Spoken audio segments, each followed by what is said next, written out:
Good evening and welcome to another episode of Unscripted and Unchained RPG Review. I am DM Bloodworth, and as you can see by the graphics, tonight I'm going to be taking a look at Tenebria, Remnant of Rome, which is an RPG put out by West Ink Games. It's been a little while since I've put out my last video, so I've been averaging around once per week, lately, and that's just because the number of games that I have coming in have kind of dried up, during the month of January, trying to recover from the holiday splurge.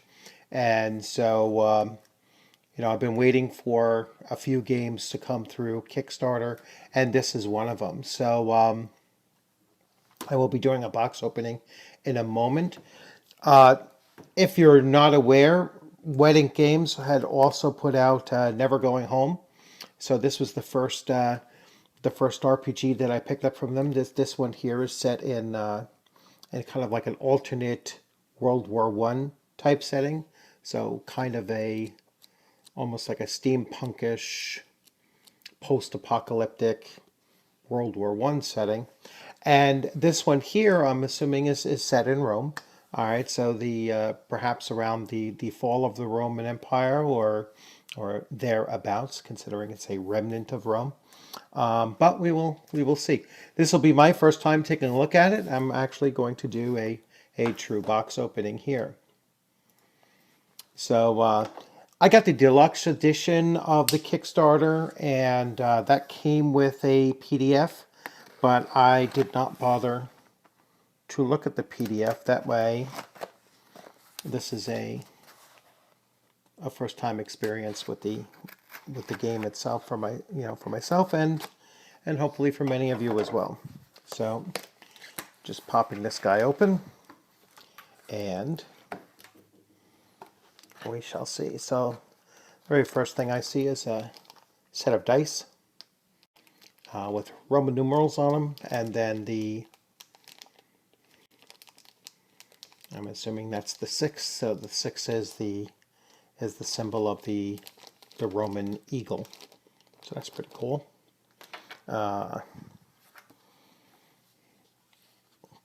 Continuing to open it up, and here is a map. So here's the map of Tenebria,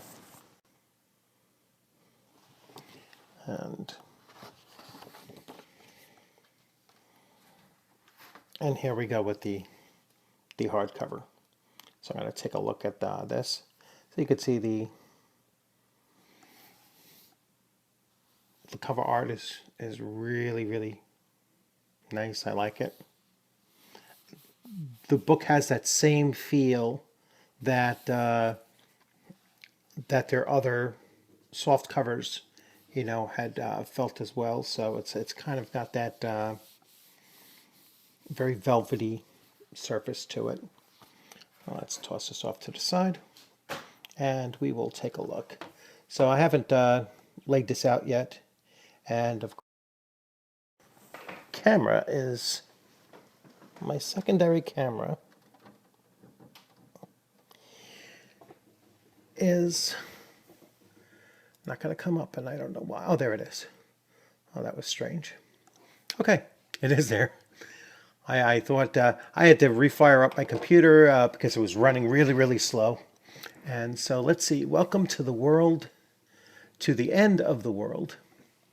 So Rome has fallen. As the West descends into chaos, refugees to the east are turned away at Spear Point. Warlords and would-be kings gather stragglers and former soldiers to their banners. Superstition, fear, and violence are commonplace in this apocalypse. Small pockets of civilization remains, guarded by those who would honor the best legacies of Rome. One such place is Tenebria. Tenebria, Remnants of Rome is an epic historical setting for the +1 tabletop role-playing system. Join with your fellow survivors in a struggle to build a life from the carcass of the broken empire. Will you protect others with the strength of your arms? Outsmart your rivals with your superior intellect? Do you rely upon the protection of your faith? Perhaps you will reach for older beliefs, forbidden rituals and hexes that warp the minds of those who witness them. Whatever your method, you will need to find the resources to aid your survival and then must just maybe restore some of what was lost. If you believe that you're up for the challenge, gather your companions and venture forth. Fight, scavenge, survive. All right, so we will take a look on the inside. I often don't get hardcovers. I tend to get soft cover, and that's just because they're, I'll have more room on my shelf for them. But this one here, I think it was part of the overall deluxe edition, so I wanted to get the deluxe. So the writing and art by Stephen Wu. The +1 system is by Brandon K. Etten and Matthew Orr. Editing by Carol Darnell. And the layout by William Knox Gunn.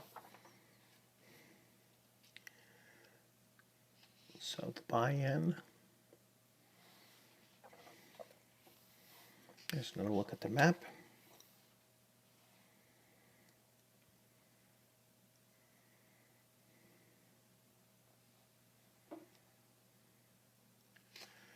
Okay. Like I said, I'm looking at it myself for the very first time. I like the artwork. It's really cool. The buy-in here is basically what's a role-playing game, party-based, and after the fall of the empire, is semi-historical, which I had mentioned in the little reading there. Rome has fallen. The fool Augustus deserved the ending he got. All right, let's actually see. That's all story. The narrator as an epic poet. Narrator as a nemesis. Narrator as the arbiter or the voice of the gods. So that's pretty interesting. They talk about the different roles that a narrator, basically a GM, can play. And perhaps they give you tips on playing that way.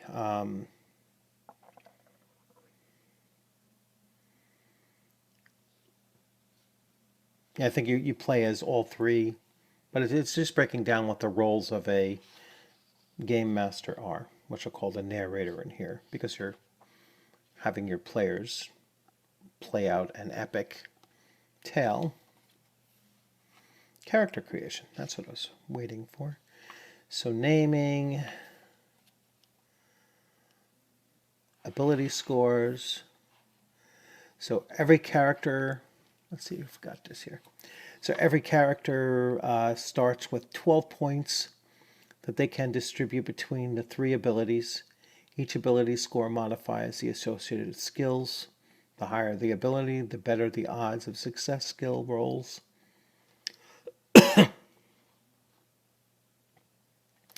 And so you have body, you have mind, and you have spirit are the 3 ability scores.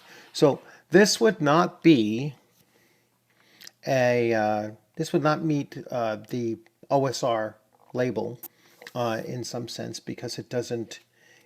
It's not based on the 6 attribute scores that you would typically see in an old school game. So this is a more modern RPG. Goes into character traits. So devout Christian, bureaucrats, parent, brute, deserter, beggar.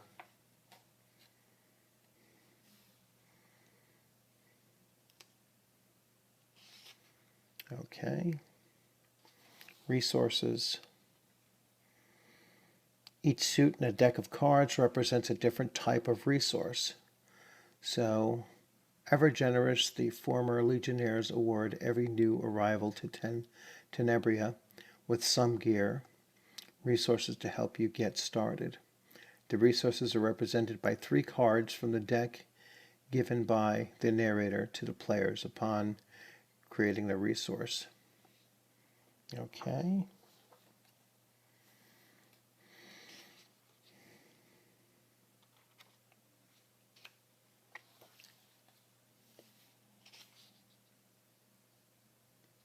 Initiative.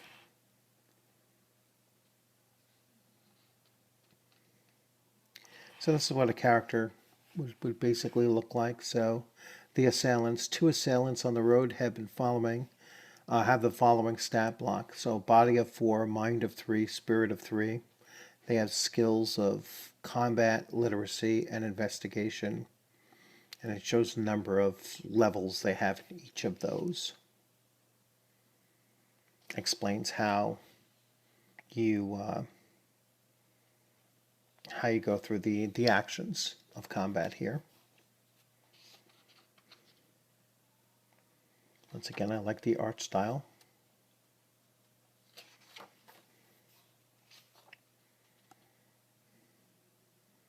Persuasion, ingenuity. I'm looking at some of the skills that they have here.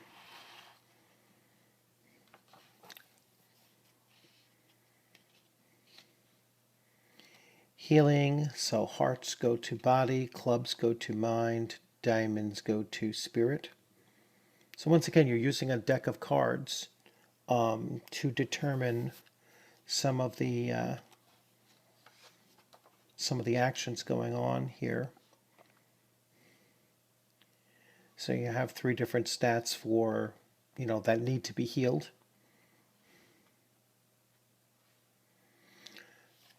So between encounters, players may choose to heal damage to specific abilities.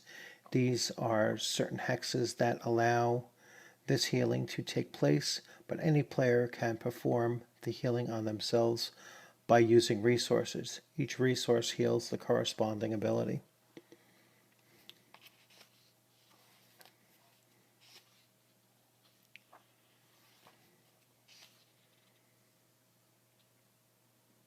And so here you can see the cards being played out.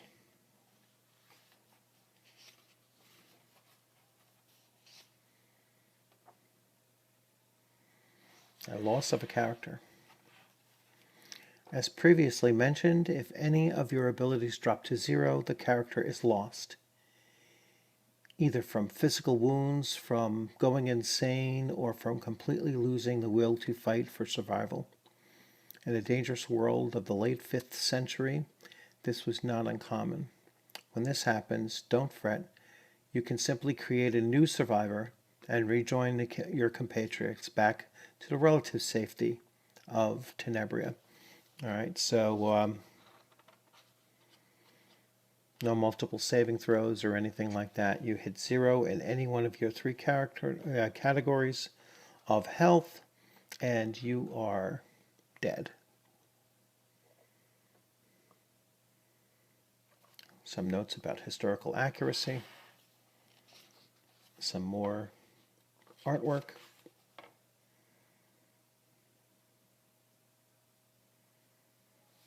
They go through the different some gear. So you have weapons, you have shields, armor types, scribing gear. 3 types of scribing gear. Spiritual weapons. Some more armor over here. A standard weapon. 7 raw resources.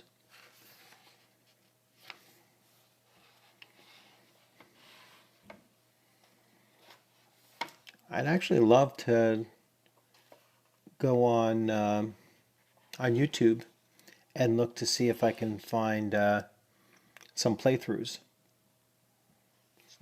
so I can see the game in action. But all throughout, really, really good artwork. Looks like there's quite a bit of... It's a lot of content. I'm already up to page 75. And there is still quite a bit more to go. So here we have some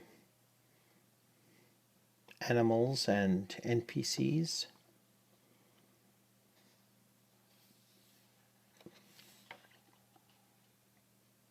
That's a witch. Pretty cool looking.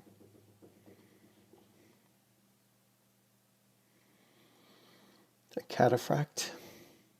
Looks like some kind of a proto-knight.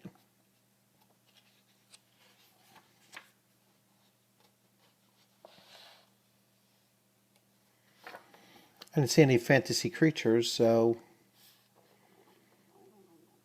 And that lends itself to this, you know, semi-historical character growth. Here we have a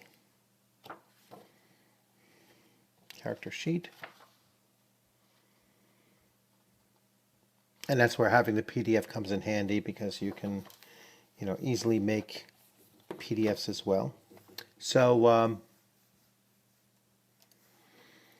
so it looks pretty cool. I mean, like I said, I'm not familiar with the game system at all.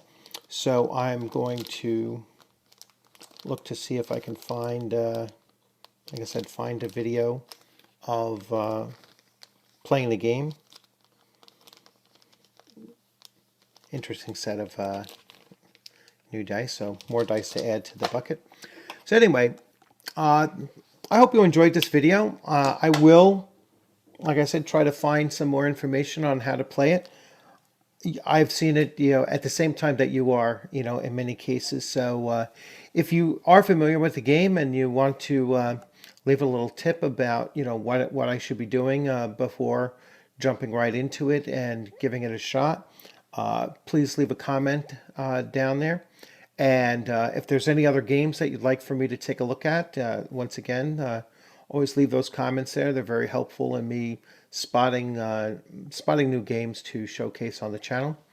If you haven't subscribed, please consider subscribing. If you like this video, please give it a thumbs up. Share it out there so that Wedding Games can get a little boost as well, because they do produce some really interesting stuff, and I'm looking forward to giving both of their games a try. And once again, enjoy the rest of your weekend. I look forward to seeing you on the gaming screen sometime soon. You'll have a great rest of the week. Thanks for joining.